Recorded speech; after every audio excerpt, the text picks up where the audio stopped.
Good morning, everyone. Welcome to From the Word Bible Teaching.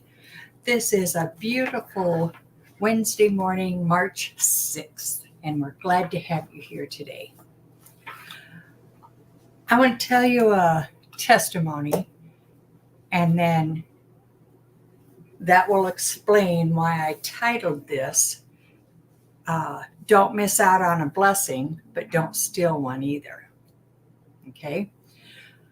So, Saturday night, my husband and I took our car and was headed over to Ames, which is like 20 plus miles away, to meet our son and his family for supper. Now, between where we live north of a little town called Colo, and between Colo and Ames is another small town called Nevada. And we're just driving along and having a good conversation. And all of a sudden, the thing comes up on our screen, on our car screen, and it says that the air pressure in our driver's side back tire had like 28 pounds of pressure in it. It's like, whoa, okay. And so we drove just a little bit farther, thinking we could get to Ames, and it started going down. And so we decided we were at Nevada, and we were at the last turn off to go into that town. And so there's a gas station on that end of town. It's one of those that doesn't have a station, it's just got the pumps, but they have an air hose. And so we decided to go in there and put air in the tire. And so I messaged the kids and told them that we had a tire issue, that we had to stop and put air in the tire. So we get there, and my husband puts in, and the tire pressure had went down then to, I want to say somewhere like around 24 pounds, 22, 24 pounds of pressure. So it went down a little farther than, so he puts in 48 pounds of pressure, and he says, we need to run home and get the truck, and then we'll go meet the kids. And so I called my son and told him what was going on, and we made the decision that they were going to go ahead and grab a bite to eat, and we were going to head home. So we start going, and we just go a couple of blocks, and the pressure dropped quite a bit. Like down almost 10 pounds or right at 10 pounds in 2 or 3 blocks time. It's like, okay, that's not good. And so we get, I think it's, let me calculate, 3 blocks to the stop sign. And then, so it's like, okay, we're going to get home. And so we go, it's another roughly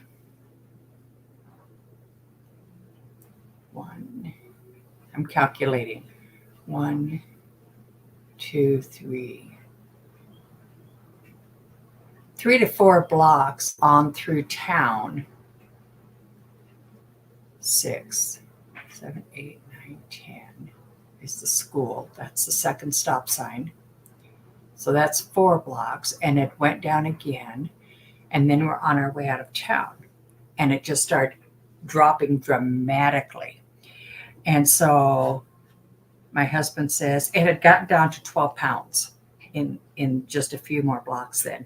My husband says, we need to pull over and change the tire. And so we're in front of this farmhouse. And I said, let's pull into the driveway, so you can get clear off the road.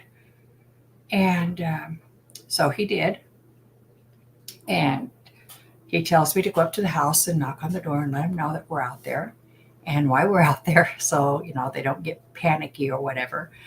And so I go up and knock on the door, and took a couple of knocks, and an elderly gentleman come, and I told him what my name was, and I said, just want you to know we're out here in your driveway, using your driveway. We have a flat. And He wanted to know if we needed help. I said, I don't know. I don't have any idea. And so he said, I'll get my shoes. So he got his shoes, and he was an elderly gentleman. I'm going to guess him to be maybe 10 years older than I am. And so that would put him in his 80s. And he come out and he looked and he says, why don't you just, he says, I've got a floor jack. And so he went into his shop and he come back out and had this floor jack, and we put it underneath, and Dan got the thing lifted up, and he come back out with a impact wrench to take the lug nuts off. And then Dan was having trouble getting the tire to pop off. So he went and he got a small handled sledgehammer. And so Dan got the tire popped off. And what happened was when we stopped and put the air in the tire, Dan saw the head of what looked like some kind of a bolt that we had picked up. And when we got to the house, before we got the tire off, we could see where the bolt was. And the bolt was there no longer. So I'm guessing that the air pressure of the tire as it rolled popped that thing out, and that's why we lost air so dramatically. When I told you it was, got down to 12 pounds, and Dan said we have to pull in, and it would have probably been 15, 30. We were maybe somewhere between 30 and 50 feet from the driveway, and as soon as he pulled into the driveway, the tire pressure hit zero. So God knew where we needed to be. So to make a long story short, I can't make it short because I miss out on the best part. So Dan's working at getting the donut on, and as he took the regular tire off and showed this gentleman where the hole was, it was about the size of a number 2 pencil, about that diameter. So it was a good size hole. And the gentleman's saying, I've got plugs. Let's just put a plug in that thing and you'll be good. And Dan's saying, no, we'll just put the donut on and go on home. We're only 5 miles. Well, we were roughly 10 to 12 miles from home. He says, we're close. We'll just go on home. And the guy's insisting, we'll plug that thing up and it'll be good to go and you'll be on your way. And while Dan's resisting, and the only reason he resisted was he didn't want to put the gentleman out. He didn't want to keep him out there. It was getting dark and it was cooling off quickly. And he was being aware of, this guy being out there. And so as they're talking back and forth about to plug or not plug, I heard in my spirit, don't steal the blessing. It's like, whoa. So the gentleman went, he brought the impact wrench out, and he went in for something, because we had the big tire off when I heard this. And he went to get something. And while he was gone, I quietly told my husband, I just heard you're stealing a blessing. And so don't steal the blessing. And so he went, oh, okay. And so we decided to wheel the tire into the shop, because that's where the gentleman went to. And he had absolutely everything. He had the plug, he had the glue, he had the soap that they use when they try to find a leak in a tire. He had the air hose. He had the impact wrench to take the lug nuts off and put them back on. He had the floor jack. I mean, he had everything. And when I asked him, what can we give you because you have helped us? And he said, nothing. And I went, are you sure? And he said, you just have to be kind to your neighbors. And we weren't even a neighbor, living in close proximity. And so that's what this is about. We go on about, don't miss a blessing, don't miss a blessing, don't miss a blessing, don't miss that blessing. But we also have to be aware that we might be stealing someone's blessing. And so that's the nugget for today is be aware. Don't steal a blessing. That reminds me of another testimony, another story from my own experience. Again, years and years ago, decades ago,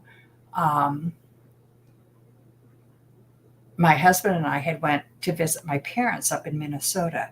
And we went up there, I would say on average, once a month. We would go and spend a weekend, or sometimes we'd take a week and spend up there with them. But every time we would go, my mom and dad would insist on paying for everything, buying all of the groceries and not taking any money for electricity or water bills or laundry or anything like that. And so this particular time, they needed some milk. And so I volunteered to go just run to the store and get milk. And Mom was going to give me money. I said, no, I'll get it. And she said, bring me the receipt. It's okay. And so I went and I got the milk, and I purposely did not get the receipt, and got back to the house. And she said, how much was that? And I said, I honestly didn't look. And I didn't. I made a point to not look at the price. And when they told me what it was, I just kind of spaced it out. I gave them enough money. I knew it would cover it. And so she was going to give me money. And I said, no, we can get you a gallon of milk. And she got a little put out about that. And finally, I just said, Mom, let us be a blessing. We come here and you have to do the laundry after us because she strips the bedding and stuff. And, we eat your food and we run up your water bill and your electricity bill. Let us be a blessing and buy you a silly gallon of milk. And so she reluctantly said, okay. So every time after that, when they would be out of something, we'd be up there and they'd be out of something. I'd tell her, I'm going to go get it. And she didn't argue with me about who was going to pay, because she realized that she was stealing a blessing by not allowing us to be a blessing. And so when someone wants to help you out, allow them to help you out, even if you don't need it.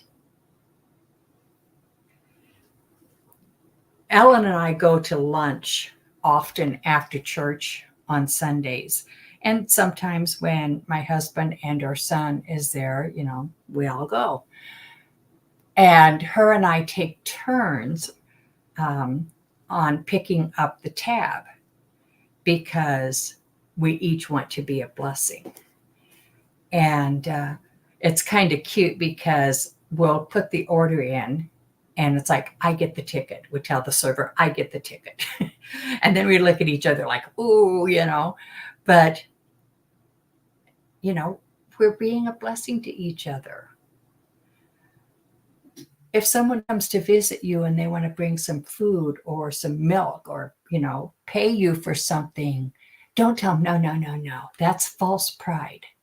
And you're stealing that person's blessing. You're making it so that they can't be a blessing to you, and you're losing out on a blessing. The word says it's better to give than to receive. Do you know why that is? I've probably told you this before, but I'm going to tell you again. When you give, the person you're giving to is blessed. But when you give, you're also blessed because you can give, but you also get a harvest because you've planted a seed. And then that person has an opportunity to give so that someone else can be blessed, and they can also be blessed and receive the harvest off of the seed that they planted.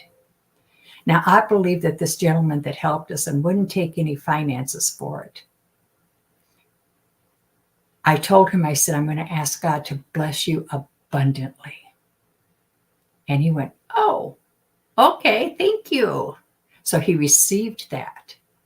So every time I've thought about this incident, I just said, Lord, bless him big time, and whatever he needs, if it's a health problem, if it's finances, if it's, companionship, if it's whatever it is, bless him abundantly and bless him with your presence. So there you go. Don't miss out on a blessing, but be aware that you're not stealing a blessing. Okay? All right. Well, thank you for joining me this morning. I hope this has encouraged you. When just thinking about this, it makes me smile because I know in my spirit, I know what that means. I was so blessed by this gentleman, this elderly, and he acted, when we left, Dan said, I believe he probably was a farmer most of his life, if not all of it. And I said, yeah, I just kind of got that feeling too, just because of his kindness and his generosity and willingness. He could have very well said, oh, okay, and closed the door, but he didn't. And I got to meet his cute little doggy. And so anyway, I was blessed by that. So thank you for joining me. Remember to like and share these videos, and join us again tomorrow morning at 7 a.m. for another morning nugget. And until then, in the name of Jesus, be thoroughly blessed today. Be a blessing to someone, and let someone else bless you. Okay? All right. Thank you, Steve.